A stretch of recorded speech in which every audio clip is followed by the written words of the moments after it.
لیکن یہ کہ اس وقت جو عالم عرب پر صورتحال پیدا ہو گئی اس میں ہمیں کیا کرنا چاہیے، پاکستان کے جو حالات ہیں ان میں کیا مشورے ہیں، اب میں ان چیزوں کے بارے میں آپ سے چند باتیں عرض کروں گا۔ پہلی بات تو یہ ہے کہ مشرق وسطیٰ کے مسئلے میں اس کے پس منظر کو سمجھ لینا چاہیے۔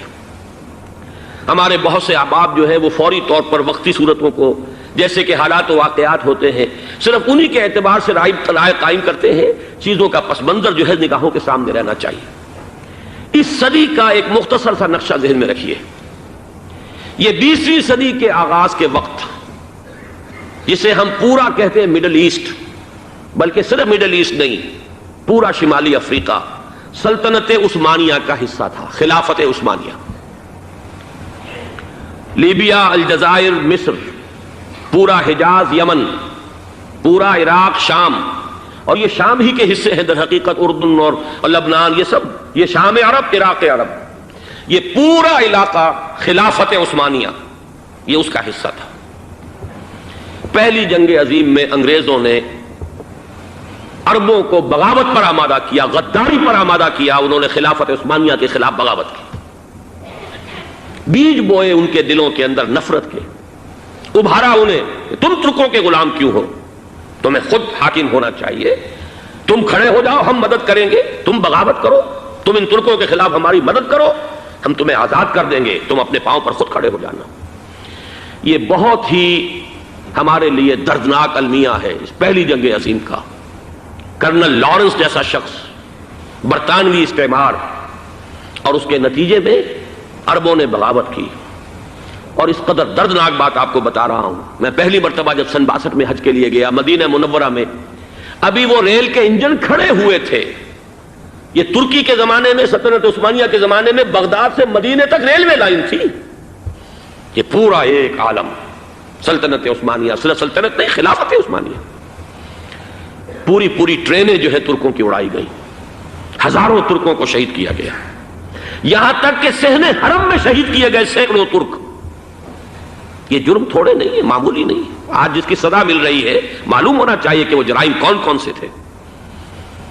اب بھی جو لوگ گئے ہیں انہوں نے دیکھا ہوگا، ترکی کا قلعہ موجود ہے اوپر پہاڑی کے اوپر، حرم کا جو سب سے بڑا دروازہ ہے باب ملک عبدالعزیز، اس کے سامنے ایک لائبریری ہوتی تھی، اب تو غالباً وہ بھی گرا دی گئی ہے، اس کے پیچھے پہاڑی پر ترکوں کا قلعہ ہے پرانا، اس پر توپیں موجود تھیں۔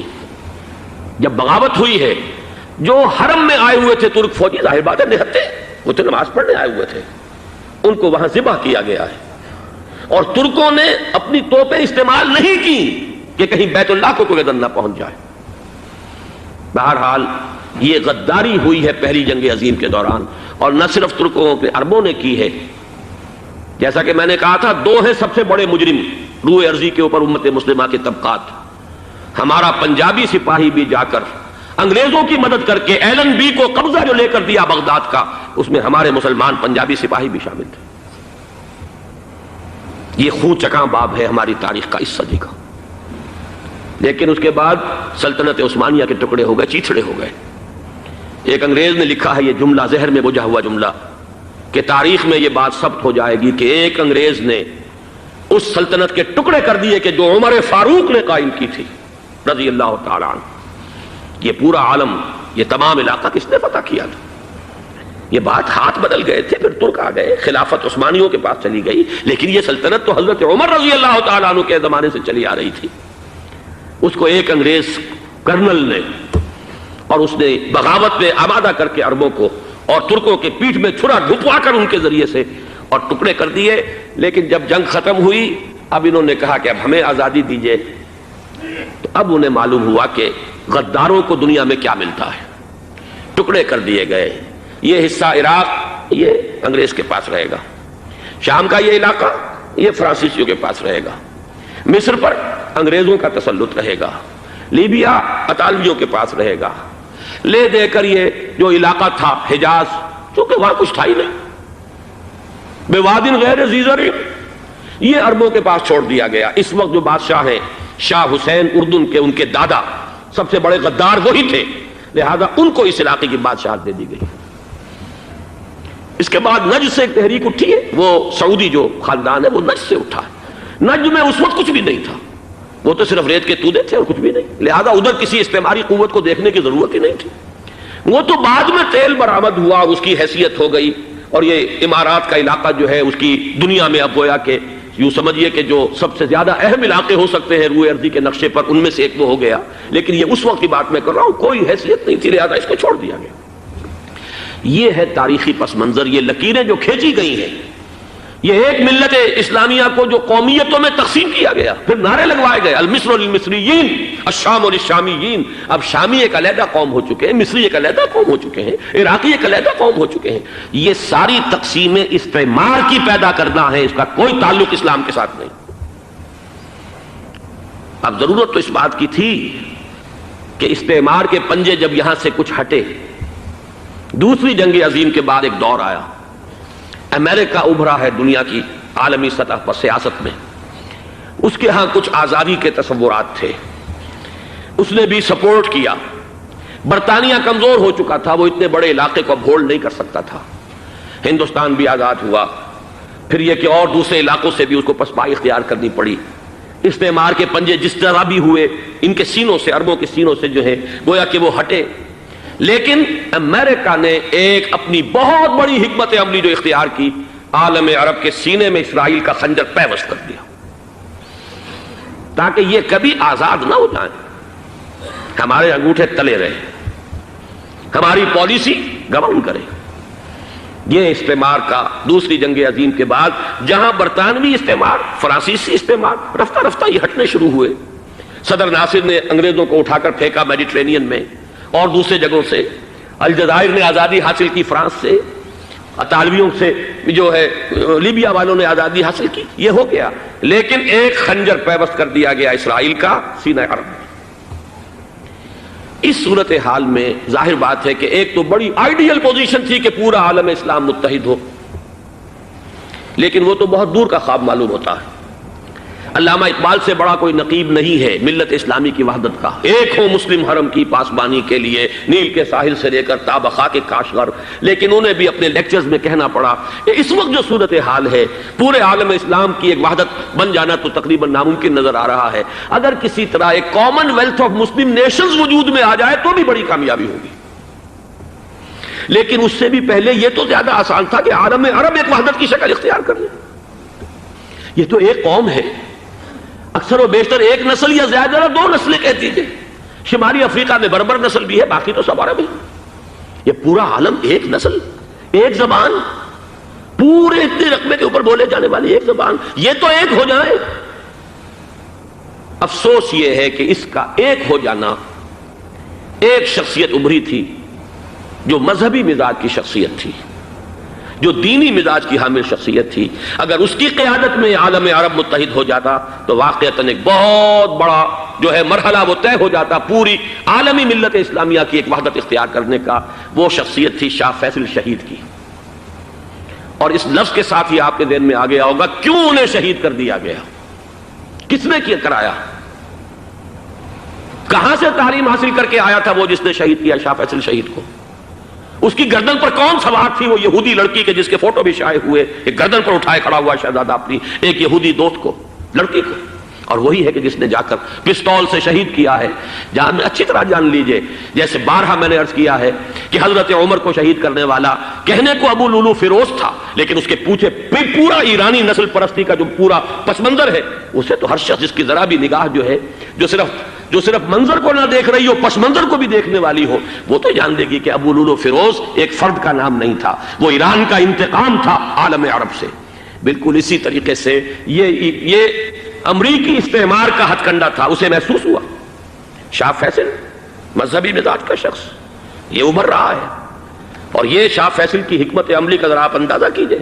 لاہور میں سمٹ کانفرنس ہوئی، اس میں وہ آئے، سب سے ٹاورنگ پرسنالٹی پورے اس وقت عالم اسلام کے اندر شاہ فیصل کی تھی، اور وہ گویا کہ ایک بہت ہی جس کو کہا جائے کہ ایک بہت ایلڈرلی، ایک بزرگانہ ایک شخصیت جو ہے، اور انہوں نے اپنے دولت کے دروازے، عرب میں وہ مشہور تھے کہ نہایت خسیس اور بخیل انسان ہے، اس لیے کہ وہاں وہ خرچ کرتے تھے حساب کتاب کے ساتھ، لیکن ان کے خزانے کھلے ہوئے تھے عالم اسلام کے لیے، ادھر بھی مدد ہے، ادھر بھی مدد ہے، ادھر بھی کام ہو رہا ہے، ادھر بھی کام ہو رہا ہے۔ پھر انہوں نے تیل کا ہتھیار استعمال کر کے ایک دفعہ امریکہ کو دن میں تارے دکھا دیے تھے، لہذا ان کا ہٹایا جانا سین سے یہ امریکی استعمار کے لیے لازم تھا۔ اب لے دے کر رہ گئے کون؟ سیکولر مزاج کے لوگ۔ پہلی اٹمپٹ جمال عبد الناصر نے کی، ناکام ہو گیا۔ قذافی صاحب نے کوشش کی کہ وہ ان کی جانشینی حاصل کر لے، ناکام ہو گیا۔ اب ایک تیسری شخصیت صدام حسین کی، ملحد ہے، اسلام سے کوئی سروکار نہیں، باس کا فلسفہ، سیکولرزم پلس عرب نیشنلزم، یہ اصول ہے۔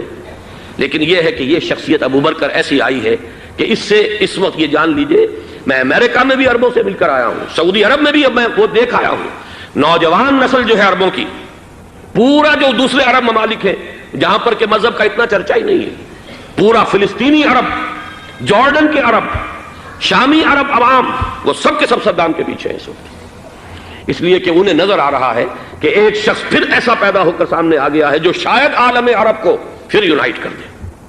اور یہ ہے اصل وہ شے کہ جو امریکہ کے لیے کسی صورت میں قابل قبول نہیں۔ دولت کے یہ ذخائر، خلیج کی یہ دولت، سیال سونا اور اس کے ذخیرے، اور یہ کسی طریقے سے یہ امریکہ کے زیر اثر نہ رہے، یہ ہے وہ شے جو اسے برداشت نہیں ہے۔ وہ کوئی اربوں کی محبت میں نہیں آیا 2.5 لاکھ فوج لے کر، وہ کوئی شاہی عرب جو خاندان ہے سعودی، اس سے اس کی کوئی دلچسپی نہیں ہے، کوئی پتہ نہیں کہ وہ خود ان کو ہٹا دے اور وہاں پر کوئی جمہوری ڈھانچہ جو ہے وہاں پہ کھڑا کروا دے خود امریکہ۔ اس لیے کہ سعودی عرب میں دیکھ آیا ہوں، حالات اگرچہ ظاہر بات ہے کہ زیادہ گہرائی میں تو وہاں جانے کا موقع ہی نہیں ہوتا، بہت ہی مستبد حکومت ہے، لیکن صاف نظر آ رہا ہے کہ اس وقت دونوں طبقے نوجوانوں کے جو ہے وہ شاہی خاندان کے شدید خلاف ہو چکے ہیں۔ جو وہاں پر جدید مثقف طبقہ ہے، جدید تعلیم یافتہ، جو باہر پڑھ کر آیا ہے امریکہ میں اور کہیں اور وہ کثیر تعداد میں، اب وہ صاف سوال کر رہے ہیں کہ یہ billions and billions of dollars کے جو ہمارا خرچہ آتا تھا، ہمارے ہتھیاروں کے آرڈر جاتے تھے، وہ کہاں گئے؟ کل 65,000 فوج، اور عرب کے پاس، سعودی عرب کے پاس اتنے ٹینک بھی نہیں ہیں جتنے کہ یمن جیسے غریب ملک کے پاس ہے، تو ہمارا روپیہ یہ گیا کہاں؟ یہ ایک سوال ہے جو ہر شخص کے ذہن کے سامنے ہے۔ اب ہمیں اپنے معاملات کو خود سنبھالنا ہوگا۔ اسی طریقے سے جو مذہبی طبقہ ہے، اور وہاں ہے بڑی تعداد میں مذہبی طبقہ نوجوان جن میں بڑا جذبہ ہے، اور ان کا وہ جوش جہاد انہیں جہاد افغانستان تک لے کر آیا ہے۔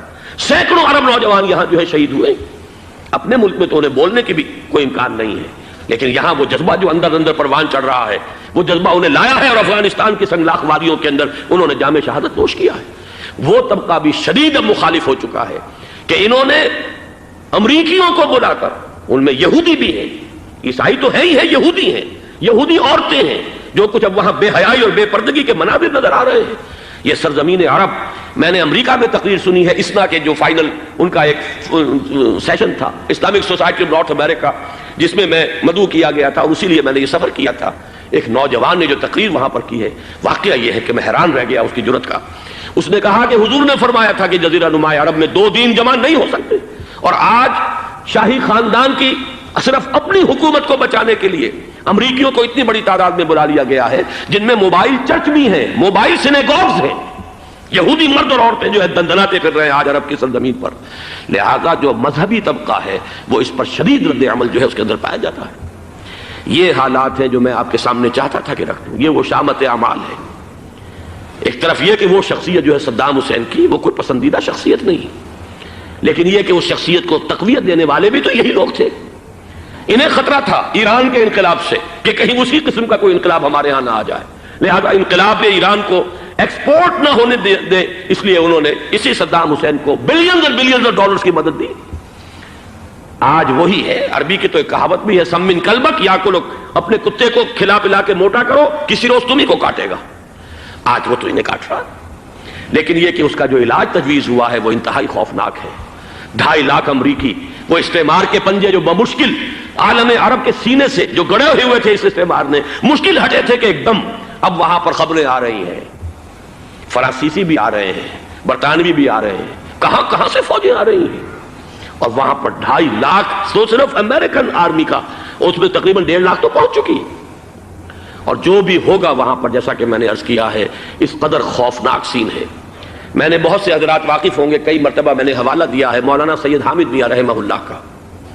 انہوں نے ایک دفعہ مجھے بتایا تھا کہ احادیث میں جو قرب قیامت کے حالات و واقعات کی پیشن گوئیاں ہیں، ان میں یہ ہے کہ وہ جو آخری جنگ ہونی ہے جو کہ دجال کے خلاف ہوگی مسلمانوں کی، اور جس میں کہ حضرت مسیح علیہ السلام کا نزول ہوگا جس کے سلسلے میں، اس سے پہلے ایک جنگ ہوگی بہت خوفناک، بہت خوفناک۔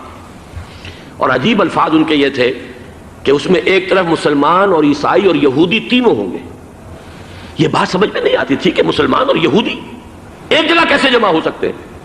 آج وہ نقشہ نظر آ گیا، آج اسرائیل، امریکہ، سعودی عرب اب یہ ایک ہیں، بلکہ چلتے آئیے مصر، اسرائیل، سعودی عرب اور جو بھی ان کے حواری ہیں وہ سب ایک صف میں کھڑے ہیں، اور ان کے اوپر سیادت کس کی ہے؟ امریکہ کی۔ وہ نقشہ آ گیا ہے۔ اور اس جنگ کے سلسلے میں مولانا حامد میاں رحمہ اللہ نے مجھے بتایا تھا کہ حدیث میں الفاظ آئے ہیں، اتنے لوگ ہلاک ہوں گے، اتنے لوگ ہلاک ہوں گے، اتنے لوگ ہلاک ہوں گے کہ ایک پرندہ سینکڑوں میل تک اڑتا ہوا چلا جائے گا اور اسے سوائے لاشوں کے اور کچھ نظر نہیں آئے۔ یہ نقشہ خاکم بدہن تلا ہوا ہے، کھڑا ہوا ہے۔ جو بھی ہوگا کیمیاوی جنگ، کیمیاوی وارفیئر، کیمیکل وارفیئر، اور پھر ایٹمک وارفیئر، جس کی کھلی دھمکیاں دی جا چکی ہیں۔ کبھی کوریا کے بارے میں اندیشہ تھا کہ یہ درندے خدا کی دھرتی کو، کوریا کی غریب بستی کو ناگاساکی بنا کے چھوڑیں گے، ہیروشیما بنا کے چھوڑیں گے۔ آج وہ صورتحال جو ہے عالم عرب پر، heart of the Arab land, اس پر یہ صورتحال بالکل تلی کھڑی ہے۔ اس میں ہمیں کیا کرنا چاہیے؟ میں نے یہ چاہا کہ پورا پس منظر آپ کے سامنے ہو، صرف وقتی سا کوئی ایک نعرہ، وقتی سی کوئی ایک خبر، اس کے حوالے سے ایک جذبات کا معاملہ، پورا ایک پس منظر سامنے رکھیے۔ اب وہ آپ کو شاید میری باتیں جو ہیں وہ سمجھ میں آ جائیں۔ نمبر ایک، ہمیں کسی صورت اس جنگ میں امریکہ کے گھڑے کی مچھلی نہیں بننا چاہیے۔ امریکہ اسلام کے تحفظ کے لیے نہیں آیا، امریکہ حرمین کی حفاظت کے لیے نہیں آیا، امریکہ اپنے مفادات، عالمی مفادات کے تحفظ کے لیے آیا، اور زیادہ سے زیادہ آپ کہہ سکتے ہیں کہ وہ سعودی شاہی خاندان کی حفاظت کے لیے آیا۔ اور بڑا عمدہ مضمون چھپا تھا پچھلے، بلکہ ابھی تک تو وہ تازہ ہی ہے جب تک نیا نہیں آتا، ندا میں، جس کا عنوان تھا اربوں کا چھرا اور اربوں کا گدا۔ سارے پیسے بھی انہیں سے لے رہے ہیں۔ $12 بلین کا ایک چیک لے کر گیا جیمز بیکر۔ اندازہ تو کیجیے دنیا کہاں سے کہاں پہنچ گئی۔ میں حیرت ہوں کہ دنیا کیا سے کیا ہو جائے گی۔ 2 ماہ قبل اس کا تصور نہیں ہو سکتا تھا۔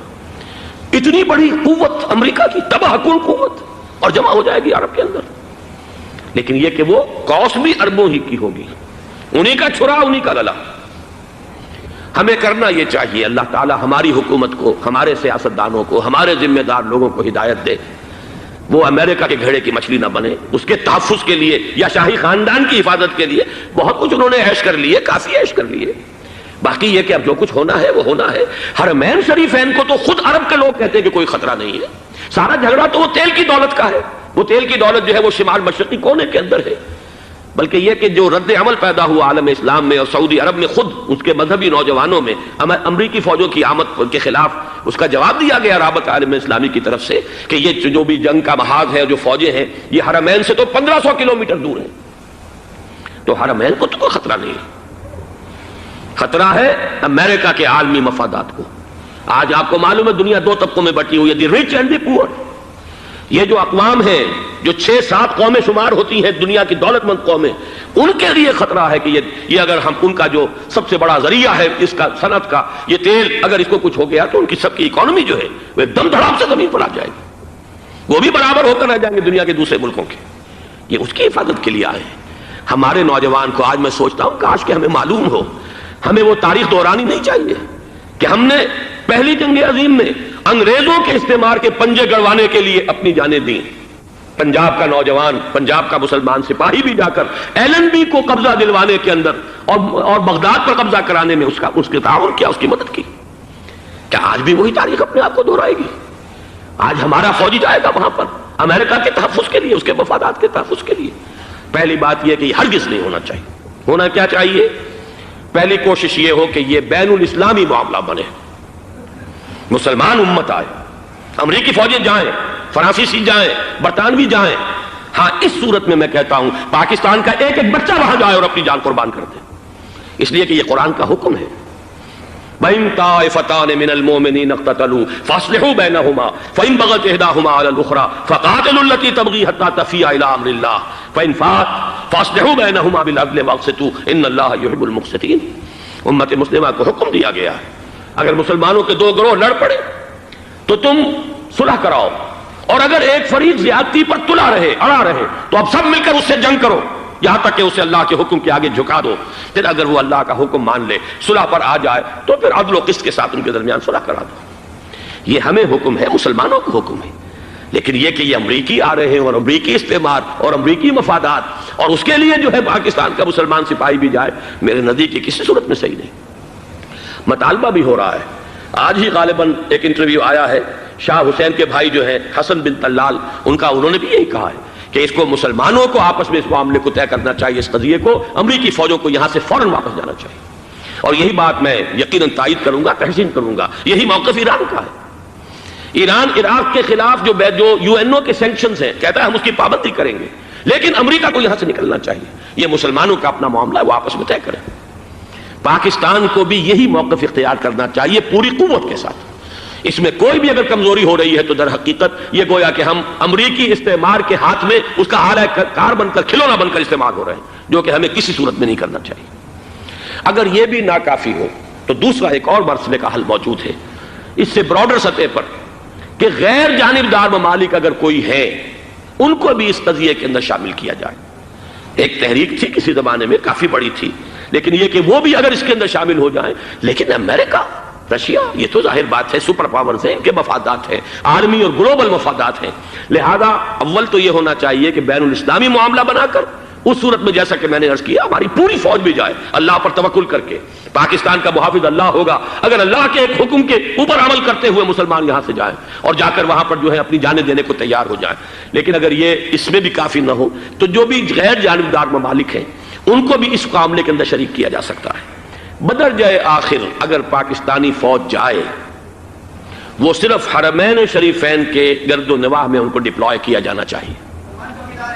اگر خدا نہ خواستہ وہاں پر کوئی آنچ آنے کی شکل پیدا ہو جائے تو اس کی، اے ارض پاک تیری حرمت پہ کٹ مرے ہم، اس کے لیے مسلمانوں کو تیار رہنا چاہیے۔ اس لیے کہ بہرحال جہاں تک ارض پاک کی حرمت کا تعلق ہے وہ ہمارے ایمان کا جز ہے۔ باقی برطانوی مفادات، امریکی مفادات، صنعتی ممالک کے مفادات، یا کسی شاہی خاندان کے مفادات، یہ شاہی خاندان یہ تو گرتی ہوئی دیواریں ہیں، جانا ہے آج نہیں تو کل۔ لیکن یہ کہ اصل معاملہ ہے امت کا، اصل معاملہ ہے امت مسلمہ کا، اصل معاملہ ہے حرمین شریفین کا، لہذا ان دونوں چیزوں کو لازماً گڈمڈ نہ کریں۔ آپ حضرات کے علم میں ہے کہ اس سے پہلے ایران کی طرف سے بار بار مطالبہ ہوا کہ حرمین کو بین الاسلامی کنٹرول میں دے دیا جائے اور سعودی عرب کا اس کے اوپر سے جو انتظامی عمل دخل ختم کر دیا جائے۔ میں نے کبھی تائید نہیں کی، اس لیے نہیں کی کہ میرا مشاہدہ ہے، میں گیا ہوں بارہا، سعودی عرب کی حکومت نے چاہے خود بھی بڑے بڑے محل بنائے ہیں لیکن حرمین کی خدمت کے اندر بھی کوئی کمی نہیں کی، اس پر انہوں نے اربوں ڈالر اس پر بھی خرچ کیا ہے، اس کے اوپر انہوں نے اس حج کے انتظامات پر پوری حکومت جو ہے وہ اپنے آپ کو لگائے رکھتی ہے۔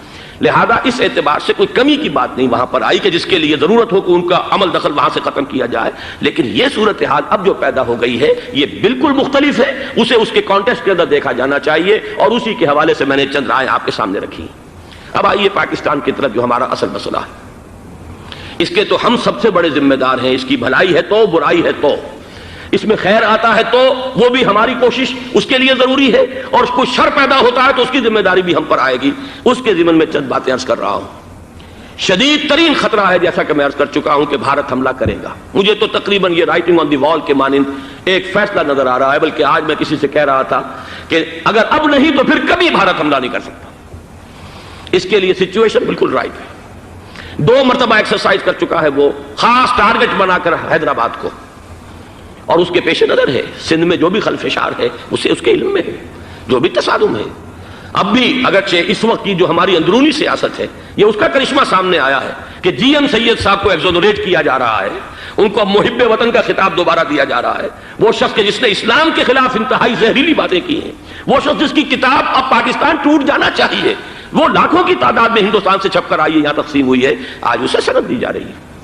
یہ ہے ہماری اندرونی سیاست کے کرشمے، میں اس پر تفصیل سے نہیں جانا چاہتا، لیکن اس شخص کی دیکھیے، وہ جو علامہ اقبال کا شعر ہے کہ بت کرے میں برہمن کی پختہ زناری بھی دیکھ، دیکھ کعبے میں شکست رشتہ تسبیح شیخ اور بت قدے میں برہمن کی پختہ زناری بھی دیکھ کہ نظر یہ آ رہا ہے کہ اس نے رہا ہوتے پہلا بیان یہ دیا ہے کہ ہماری پہلی ترجیح یہ ہے کہ پاکستان ٹوٹ جائے اور ہندوستان کے ساتھ ہم ایک انڈیپینڈنٹ اسٹیٹ کی حیثیت سے کنفیڈریشن قائم کریں، سندھو دیش confederation with India independent of Pakistan. پھر دوسری ترجیح بھی ہے، تیسری آخری ترجیح یہ ہے کہ پاکستان کو 5 ریاستوں میں تقسیم کر دیا جائے اور ایک لوز کانفیڈریشن ہو، بس اس کے سوا کچھ نہیں۔ 5ویں بھی وہ اردو والوں کے لیے نہیں، مہاجرین کے لیے نہیں، ان کے لیے تو ان کے پاس کچھ نہیں ہے۔ 5ویں بھی پنجاب میں سے کاٹ کر سرائیکی صوبہ بنایا جائے اور سندھ میں تو بہرحال اردو بولنے والوں کو سندھی بن کر رہنا ہوگا، اور رات کے اکثر حصے کو قرآن کے ساتھ لے کر جاگنا۔ لیکن حکمت خداوندی نے پہلے حصے کو تو فرض کیا ہے، دوسرے کو فرض نہیں کیا، اس کو ترغیب اور تشویق پر چھوڑ دیا ہے۔ لیکن اس کی جو اہمیت ہے میں چاہتا ہوں کہ پہلے اچھی طرح اس کو سمجھ لیں آپ۔ دیکھیے پہلی حدیث اس میں ہے سلمان الفارسی رضی اللہ تعالی عنہ قال خطبنا رسول اللہ صلی اللہ علیہ وسلم فی آخر یوم من شعبان۔ حضرت سلمان فارسی سے مروی ہے، انہوں نے فرمایا کہ خطبہ ارشاد فرمایا ہمیں اللہ کے رسول نے صلی اللہ علیہ وسلم شعبان کے آخری دن۔ فقال، آپ نے ارشاد فرمایا، یہ خطبہ طویل ہے، میں نے صرف شروع کے چند جملے یہاں نقل کیے ہیں۔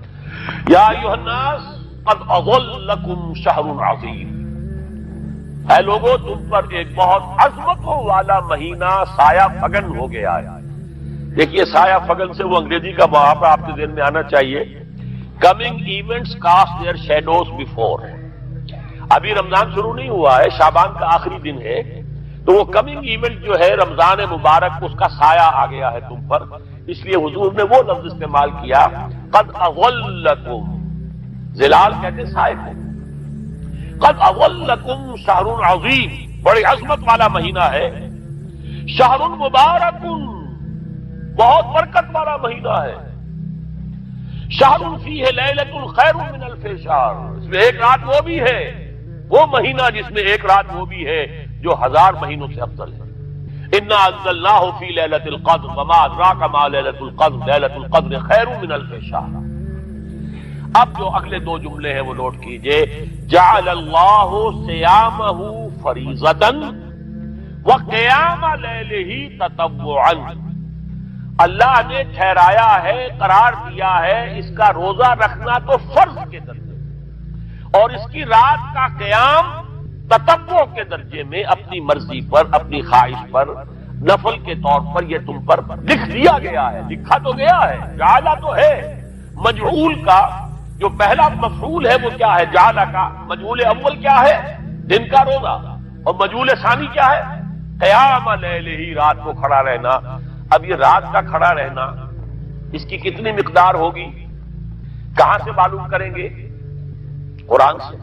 جب یہ لفظ آیا ہے سورہ مزمل میں، یا ایھا المزمل قم اللیل الا قلیلا نصفہ او انقص منہ قلیلا او زد علیہ ورتل القرآن ترتیلا، یہ معنی ہے اے لحاظ کمبل میں لپٹ کر لیٹنے والے، کھڑے رہا کرو رات کو سوائے اس کے تھوڑے سے حصے کے، یعنی آدھی رات یا اس میں تھوڑا سا کم کر لو، جسے پھر کہا مفسرین نے 1/3 رات کم سے کم، اور زد علیہ یا آدھی پر بھی کچھ زیادہ کرو، یہ 2/3 رات ہو گئی۔ ورتل القرآن ترتیلا، اور قرآن کو اتارا کرو تھوڑا تھوڑا تھوڑا، یہ ترتیل، تفعیل، تنزیل، جیسے قرآن تھوڑا تھوڑا محمد پر نازل ہوا صلی اللہ علیہ وسلم، ایسے ہی تھوڑا تھوڑا تھوڑا قرآن اپنے اندر اتارو، ہیمر اٹ ڈاؤن، اپنے ذہنوں میں اتارو، اپنے قلب میں اتارو۔ اس کے لیے رات کو کھڑے رہو، اور قیام اللیل کم سے کم 3/4 شب کے اوپر اطلاق ہوگا، اس سے کم پر تو اطلاق ہے ہی نہیں۔ اگلی حدیث پڑھیے، اور یہ ہے جو عام طور پر ہر مسجد میں بھی آج کل خوب یہ گونج رہی ہوگی، حدیث بیان ہوتی ہے، اس لیے کہ بخاری اور مسلم دونوں میں موجود ہے، متفق علیہ روایت ہے، اس سے اونچا تو درجہ سند کے اعتبار سے تو حدیث کا کوئی اور درجہ اس سے اونچا ہے نہیں۔ عن ابی ہریرہ رضی اللہ عنہ قال قال رسول اللہ صلی اللہ علیہ وسلم، حضرت ابو ہریرہ سے روایت ہے، آپ نے فرمایا کہ حضور نے ارشاد فرمایا، من صام رمضان ایمانا و احتسابا غفر له ما تقدم من ذنبه، جس نے روزہ رکھا رمضان مبارک کے دوران اللہ پر یقین رکھتے ہوئے اور اس سے اجر و ثواب کے حاصل ہونے کی امید میں، اس کے تمام پچھلے گناہ معاف ہو جاتے ہیں۔ وَمَنْ قَامَ رَمَضَانَ إِيمَانًا وَاحْتِسَابًا غُفِرَ لَهُ مَا تَقَدَّمَ مِنْ ذَنبِهِ، اور جو کھڑا رہا رمضان کے دوران، کھڑا رہا ہے، جیسے ساما، میں نے شروع میں آپ سے عرض کر دیا تھا، یہ مصدر ساما یصوم صوما قام یقوم قیاما، ومن قام رمضان، جو کھڑا رہا رمضان کے دوران، پورے رمضان کے دوران کھڑا رہا، ایمان و احتسابا کی شرط پھر وہی ہے، غفر له ما تقدم من ذنبه، وہی اجر اس کا بھی ہے۔ ومن قام لیلۃ القدر ایمانا واحتسابا غفر له ما تقدم من ذنبه، اور جو خاص طور پر لیلۃ القدر میں کھڑا رہا ایمان اور احتساب کے ساتھ، اس کے بھی پچھلے گناہ معاف ہو گئے۔ اب یہ قامہ اور ساما جیسے آ رہا ہے ایک دوسرے کے ساتھ پیرلل ہو کر، اس کو نوٹ کر لیں۔ من ساما رمضان من قام رمضان، کیا یہ ایک گھنٹے کی تراویح جو ہے اس پر پوری اترتی ہے کہ نسبت خاک رابع عالم پاک ہوتا، کوئی اس میں ریشو پروپورشن جڑتی نہیں؟ اگلی حدیث بھی پڑھ لیجیے، یہ وہی آگے عبداللہ ابن عمرو بن العاص رضی اللہ تعالی عنہما، جن کے بارے میں نے عرض کیا تھا، بہت ہی زاہد منش، بڑے عابد، ہر روز روزہ اور پوری رات نماز پڑھتے تھے، وہ راوی ہے اس کے۔ عن عبداللہ ابن عمرو رضی اللہ عنہما ان رسول اللہ صلی اللہ علیہ وسلم قال الصیام والقرآن یشفعان للعبد، روزہ اور قرآن دونوں بندے کے حق میں شفاعت کریں گے۔ یقول الصیام، روزہ یہ کہے گا اے رب، اے پروردگار، انی منعتہ الطعام والشہوات بالنہار، میں نے تیرے اس بندے کو روکے رکھا کھانے پینے سے اور شہوت سے دن کے وقت، فشفعنی فی، میری وجہ سے روکا رہا، یہ کھانے کو اچھے سے اچھے جو ہے وہ موجود تھے کھانے، اور پینے کے لیے اعلیٰ سے اعلیٰ مشروب تھے، یہ رکا رہا میری وجہ سے کہ روزہ رکھا ہوا تھا، اور جیسا میں نے کہا مطبوعہ بیوی موجود تھی لیکن رکا رہا، تھامے رکھا اس نے اپنے آپ کو میری وجہ سے، تو میری شفاعت اس کے حق میں قبول فرما۔ وَيَقُولُ الْقُرْآنُ، اور قرآن یہ کہے گا مَنَعْتُهُ النَّوْمَ بِاللَّيْلِ، میں نے اسے روکا رکھا رات کو سونے سے، فَشَفِّعْنِي فِيهِ، تو پروردگار میری شفاعت اس کے حق میں قبول فرما، فَيُشَفَّعَانِ، تو ان دونوں کی شفاعت قبول کی جائے گی۔ سوال یہ ہے کہ کیا روزہ 1 گھنٹے کا یا 2 گھنٹے کا ہے؟ تو یہ قیام جو ہے یہ 1 گھنٹے کا کیسے ہو گیا؟ تو میں نے پہلے کوسچن مارک آپ کے ذہن میں کھڑا کر دیا، اب جواب دیجیے اس کا۔ جواب یہ ہے کہ اس کو اللہ تعالیٰ کی حکمت یہ تھی کہ اسے فرض نہ کیا جائے، اس کو معلوم ہے۔ عالمان سیکون منکم مرضی وآخرون یضربون فی الارض یبتغون من فضل اللہ وآخرون، اللہ کے علم میں ہے میرے کچھ بندے ہوں گے بیچارے غریب مزدور، دن پر مشقت کریں گے، محنت کریں گے، وہ روزہ ہی رکھ لیں، بہت بڑی بات ہے، بہت بڑی بات ہے۔ رات بھر کا قیام کیسے کریں گے؟ 2/3 رات کیسے کھڑے رہیں گے؟ آدھی شب کیسے ممکن ہے؟ لہذا فرض نہیں کیا، حضور نے بھی فرض نہیں کیا، نہ اس کو آپ نے لازم کیا، نہ اس کے لیے وہ زوردار جو لوگوں سے کہا کہ ضرور پڑھو، چھوڑ دیا پڑھو، اور سب لوگ پڑھتے تھے اپنے طور پر۔ اب یہ کہ کوئی آدھی رات کھڑا ہے، کوئی 1/3 رات ہے، کوئی پوری رات ہے، پھر اللہ کے بندے۔ لیکن 3 دن حضور نے یہ باجماعت نماز پڑھا دی، لیکن پڑھائی ہے وہ تہجد کے وقت، یعنی لوگ رات کے وقت جو بھی ہے کھڑے ہیں، جاگ رہے ہیں، قرآن پڑھ رہے ہیں، لیکن یہ کہ خاص تہجد کے وقت آپ اپنے حجرے سے برآمد ہوئے تو لوگ جمع ہو گئے، آپ کے گرد جمع ہو گئے۔ آپ نے 3 دن یہ 8 رکعتیں جو تہجد کی حضور کی ہوتی تھی، وہ آپ نے 8 رکعتیں پڑھائیں باجماعت، لیکن وہ وقت تہجد کا تھا، یہ نوٹ کر لیجیے۔ 4تھے دن بھی صحابہ منتظر رہے کہ اب حضور برآمد ہوں گے، تشریف لائیں گے، نہیں آ رہے حضور، تو کچھ کھنگار بھی رہے ہیں، کہیں پتہ نہیں حضور کہیں اونگ نہ آ گئی ہو تو ہماری آوازوں سے جاگ جائیں، پھر بھی نہیں آئے حضور۔ اگلے روز آپ نے فرمایا کہ میں جان بوجھ کر نہیں آیا، میں اگر یہ متواتر تمہیں پڑھاؤں گا تو یہ تم پر فرض ہو جائے گی۔ یہ ہے وہ رافت اور رحمت، بالمومنین رؤوف الرحیم، جو اللہ تعالیٰ کی شان ہے رحمان الرحیم ہونے کی، بالمومنین رؤوف الرحیم، یہ محمد الرسول اللہ کی، تم پر یہ سختی جو ہے یہ تمہارے لیے قابل برداشت نہیں ہوگی، لہذا میں نے یہ 3 دن صرف پڑھائی ہے، اگر مسلسل پڑھاتا تو فرض ہو جاتا۔ یہاں تک تو ہے حکمت نبوی کا معاملہ. اب آیا حکمت صحابی یا حکمت خلیفہ راشد. یہی معاملہ رہا حضور کی حیات طیبہ کے دوران, یہی حضرت ابوبکر رضی اللہ تعالیٰ عنہ کی خلافت کے دوران, یہی حضرت عمر کا بھی ابتدائی دور. لیکن دور خلافت عمر فاروق کے دوران یہ واقعہ آیا کہ حضرت عمر داخل ہوئے مسجد میں, دیکھا رات کے وقت, ابھی کوئی باجماعت تراویح کا کوئی انتظام نہیں تھا. آپ نے دیکھا کچھ لوگ مسجد کے اس کونے میں کھڑے ہیں, ایک حافظ ہے, ساتھ تو حافظ نہیں ہوتے تھے نا, تو کوئی حافظ ادھر, انہوں نے 5 6 7 8 آدمیوں نے کسی حافظ سے گزارش کی, وہ انہیں قرآن سنا رہا ہے, وہ کھڑے سن رہے ہیں. کوئی دوسرے کونے میں ایک جمگھٹا ہے, کوئی تیسری طرف ہے, کہیں ہے. تولیوں کے اندر لوگ جو ہے وہ قیام اللیل کا حق ادا کر رہے ہیں. آپ نے فرمایا کیا ہی بہتر ہو کہ یہ سب جمع ہو جائیں ایک امام کے پیچھے, اور پھر یہ کہ اسے عشاء کے ساتھ متصل رکھ دیں, تاکہ جس کو کہتے ہیں عربی میں ما لا یترک کلہ لا یترک کلہ, اگر کوئی شے کل کی کل حاصل نہیں ہو سکتی تو کوئی شخص بھی مسلمان بالکل محروم نہ رہ جائے, کم سے کم یہ 20 رکعت تراویح تو پڑھے اور قرآن سن لے, تاکہ کسی نہ کسی درجے میں تو اس کا بھی حصہ ہو جائے اس کی برکات میں سے. یہ ہے حکمت حضرت عمر فاروق کے فیصلے کی.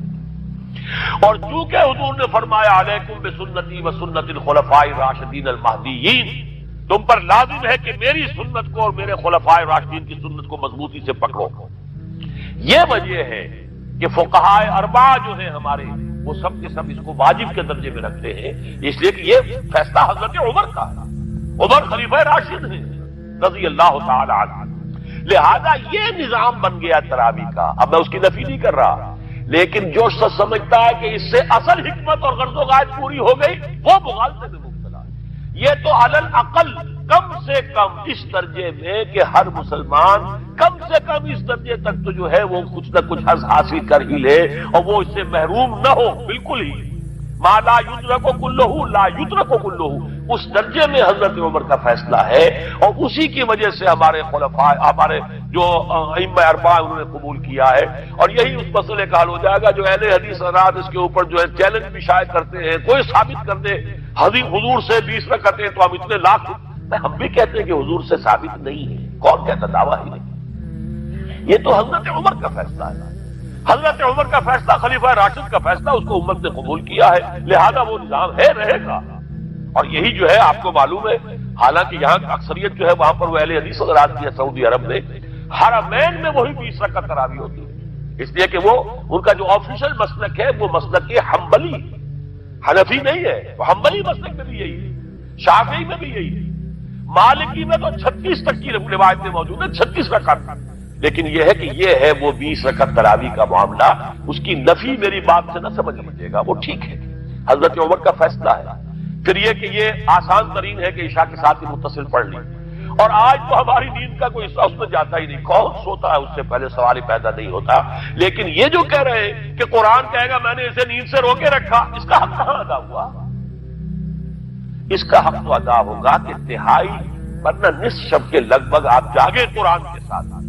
اب سمجھئے اس کی غرض و غایت کیا ہے. اگر قرآن رمضان کا یہ دوگنا پروگرام سامنے آ گیا, اصلاً جو مطلوب ہے دن بھر کا روزہ اور رات کے اکثر حصے کا کم سے کم نصف شب جو ہے اس میں جاگنا قرآن کے ساتھ. اب اس کی جو حکمت اور غرض و غایت ہے وہ بھی اب آپ 2 درجوں میں سمجھئے. رمضان کا اب 2 اچھا پروگرام, دن میں روزہ رکھو, اس روح کو مزمحل کرو, اس روح کو مزمحل کرو گے, اس میں جسم کو مزمحل کرو گے, حیوانی وجود کو, تو ہی اس روح کو کچھ ریلیف ملے گا. بھاری بوجھ کسی کے قدموں میں پڑا ہوا ہے, وہ کیسے اوپر اٹھے گا؟ ذرا اس کے نیچے جو وزن ہے, لنگر بھاری ہے, جہاز کا کیسے چلے گا؟ لنگر تو اٹھاؤ. تو اس طریقے سے وہ ذرا بوجھ سے اس کو تھوڑا سا ریلیف دو, رات کو کھڑے ہو جاؤ. اب اپنی روح پر نازل کرو اللہ کے کلام. تیرے ضمیر پہ جب تک نہ ہو نزول کتاب, گرہ کشا ہے نہ راضی نہ صاحب کشاف. اب یہ فوار پڑ رہی ہے تمہارے اوپر, تمہارے اندر اس کو جذب ہونا چاہیے. اس سے کیا ہوگا؟ روح کو تقویت حاصل ہوگی. اس کو مثال سے پہلے سمجھا دوں. کوئی شخص پیاس سے مر رہا تھا, اس درجہ پیاسا تھا کہ اس کے اوپر بے ہوشی بھی طاری ہو گئی. کوئی شخص آیا, اس نے پہلے اس کو پانی کے چھینٹے دیے, کچھ ہوش میں آیا, اب اسے پانی کا کوئی کٹورا لگا دیا اس کے منہ سے، پانی کے ایک گھونٹ کی جو لذت اسے اس وقت محسوس ہوگی، کیا کبھی زندگی میں کسی کو محسوس ہو سکتی؟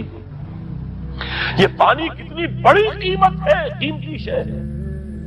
یہ تو اسی سے پوچھئے جسے شخص پیاس لگی تھی اور پیاس کی وجہ سے بے ہوش ہو گیا، اسے پانی کا ایک گھونٹ، جیسے کہ آپ تصور کر سکتے ہیں پیاس سے کوئی مر رہا ہو بادشاہ، وہ اپنی پوری سلطنت دے دے گا، مجھے ایک کٹورا پانی دے دو بابا، لو سلطنت دے، جان سے جا رہا ہوں میں تو۔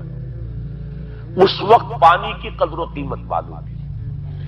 آپ کی روح بے ہوش، آپ نے روزہ رکھ کر اسے کوئی تھوڑا سا لیف دیا، چھینٹے ڈالے، اب رات کو آپ نے یہ آب حیات ماء مبارکہ، دیکھیے مبارک کا لفظ دو ہی چیزوں کے ساتھ قرآن میں ہے، ماء مبارکہ، بارش جو آسمان سے اترتی ہے یہ پانی مبارک ہے، برکت کہتے ہیں اسے ہے جو کسی شے کی مخفی جو قوتیں ہیں انہیں اجاگر کر کے باہر لے آئے، یہ برکت ہے۔ زمین کے اندر روئیدگی ہے، بارش برسی، اندر سے نکل آیا ہے۔ اسی طرح کتاب مبارک، یہ کتاب مبارک ہے، یہ کتاب مبارک ہے، یہ تمہارے اندر سے تمہاری سوئی ہوئی روح کو بیدار کر کے پھر اسے غذا دیتی ہے۔ اب جب وہ قرآن کو پڑھے گا یا اس کو قرآن اس کے اندر جائے گا، اسے معلوم ہوگا اس سے بڑی کوئی نعمت نہیں۔ یہ ہے شکر جو پیدا ہوگا اب اس کی گہرائی کے، اس کے دل کی گہرائیوں میں۔ شکر کے معنی کیا ہے؟ احسان کی قدر شناسی۔ شکر کو امام راغب نے 3 مرحلوں میں بیان کیا ہے۔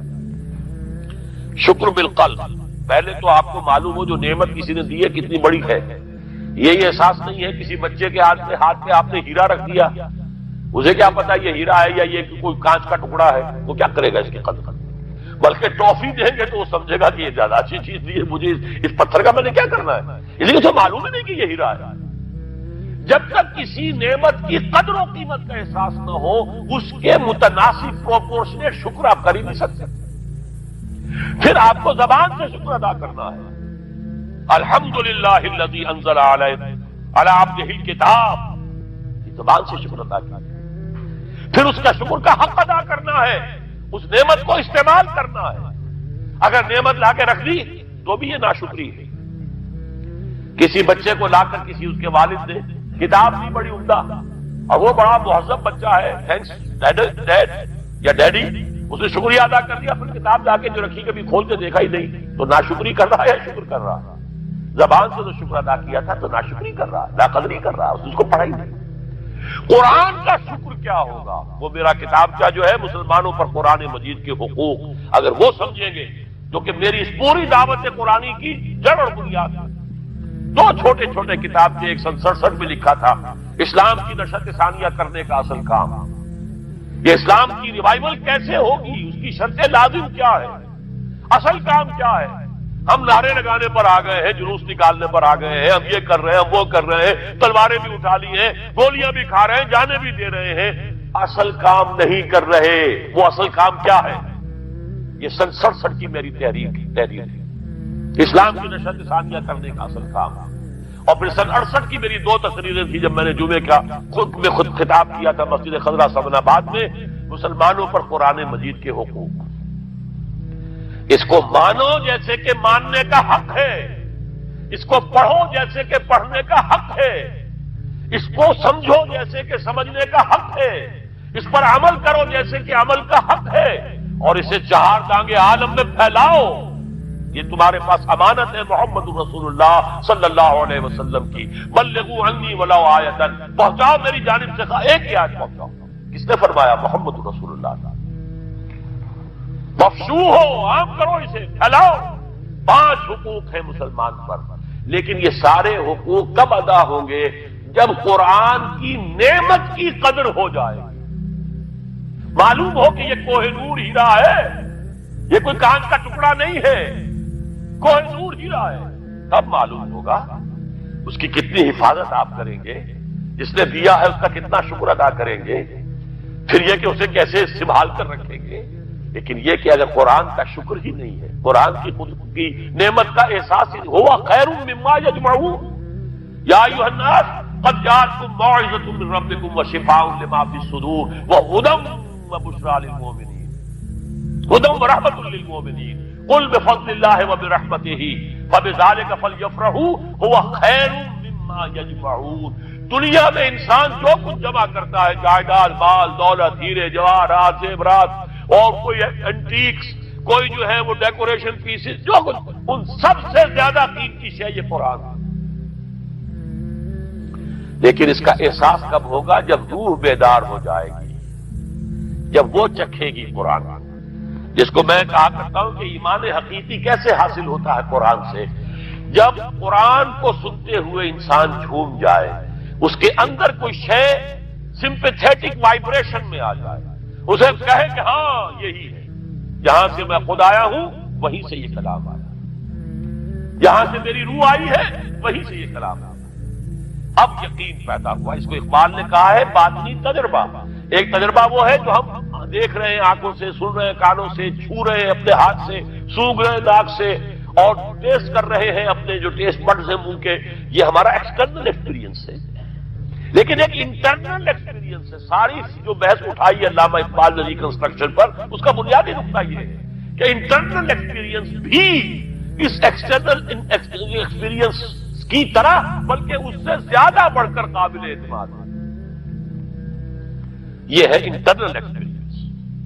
لعلکم تشکرون، تو یہ تو پہلی منزل طے ہوئی ہے ابھی صوم رمضان، صیام و قیام رمضان کا پہلا حاصل کیا ہوگا؟ وَلَعَلَّكُمْ تَشْكُرُونَ، تاکہ تم اس قرآن کی عظمت سے واقف ہو جاؤ، تاکہ تمہیں اس پر اس کی جو وقت ہے، قدر و قیمت ہے، اس کا انتخاب ہو جائے۔ اب اگلا مرحلہ آئے گا، اب یہ روح کچھ توانا ہو کر، کچھ ہوش میں آ کر کدھر اس کی توجہ ہوگی؟ كُلُّ شَيْءٍ يَرْجِعُ إِلَىٰ أَصْلِهِ، ہر شے اپنی اصل جڑ کی طرف رجوع کرتی ہے۔ ہمارا حیوانی وجود زمین کی طرف جاتا ہے۔ یہ سورہ اعراف میں جو کہا بلعام بن باورہ کے بارے میں، وَلَكِنَّهُ أَخْلَدَ إِلَى الْأَرْضِ، زمینی خواہشات ہی کے چکر میں آپ ہیں تو گویا کہ آپ زمین میں دسے جا رہے ہیں۔ روح بیدار ہوگی تو کدھر متوجہ ہوگی؟ اپنے مرکز کی طرف مائل پرواز کا حسن۔ بڑا پیارا مصرع ہے، اگلا مصرع میں نہیں پڑھتا، لیکن یہ کہ یہ اپنے مرکز کی طرف، اپنے منبع اور سرچشمے کی طرف، کہاں سے آئی یہ روح؟ امر ربی، کہ ادھر متوجہ ہو۔ ہم پڑھا کرتے تھے اپنے ہائی اسکول کے زمانے میں، تو جو صبح پریئرز ہوتی تھی اس میں خاص نظم تھی، مجھے یہ معلوم ہے شاعر کون ہے۔ مجھ کو ہے تیری جستجو، مجھ کو تیری تلاش ہے، خالق میرے کہاں ہے تو، مجھ کو تیری تلاش ہے۔ اب آپ دیکھیے پورے مذاہب کی تاریخ میں انسان کہاں کہاں گیا ہے خدا کو ڈھونڈنے کے لیے۔ کوئی برف پوش چوٹیوں کے اوپر جو ہے تپسیا میں لگا ہوا، کیوں؟ رب کا قرب حاصل کرنے کے لیے نا، پرماتما سے لو لگانے کے لیے۔ وہ غاروں میں ہے، تپسیا ریاضتیں کر رہا ہے، وہ صحراؤں میں گیا ہے، گوتم بدھ کہاں کہاں گیا ہے، کہاں کہاں گیا ہے، کچھ آپ کو اندازہ ہی نہیں۔ انسان اس کے اندر کوئی شے ہے جو کسی کو تلاش کر رہے۔ میرے اندر ہی وہ شے بھی ہے جو مجھ سے کہتی ہے کہ کچھ کھانا ڈالو اس منہ کے اندر، اس پیٹ میں ڈالو، ہے وہ بھی میرے شے۔ ان لنفسک علیک حقا، یقیناً تمہارے نفس کا بھی تم پر حق ہے۔ میرے اندر ہی کوئی شے ہے جو کچھ اور شے چاہتی ہے، کچھ اور چیز کی متلاشی ہے، وہ کسی اور شے کے عشق میں ہے۔ یہ دوسری بات ہے، اسے ہم نے سلا رکھا ہے، لوریاں دے دے کے تھپک تھپک کر۔ ہم تو اپنے جسم ہی کی طرف متوجہ ہیں، لہذا ہمیں وہ پیاس محسوس ہی نہیں ہوتی کہ یہ بھی واقعی میرے اندر کوئی پیاس ہے۔ روح بیدار ہوگی تو وہ پیاس جو اس کے اندر اب پیدا ہوئی ہے وہ کدھر متوجہ ہوگی؟ اپنے پروردگار کی طرف۔ یہ ربط ہے اگلی آیت کا، آپ پڑھیے، وَإِذَا سَأَلَكَ عِبَادِي عَنِّي فَإِنِّي قَرِيبٌ۔ جب یہ روح بیدار ہو کر اپنے مرکز کی طرف متوجہ ہوگی، اپنے منبع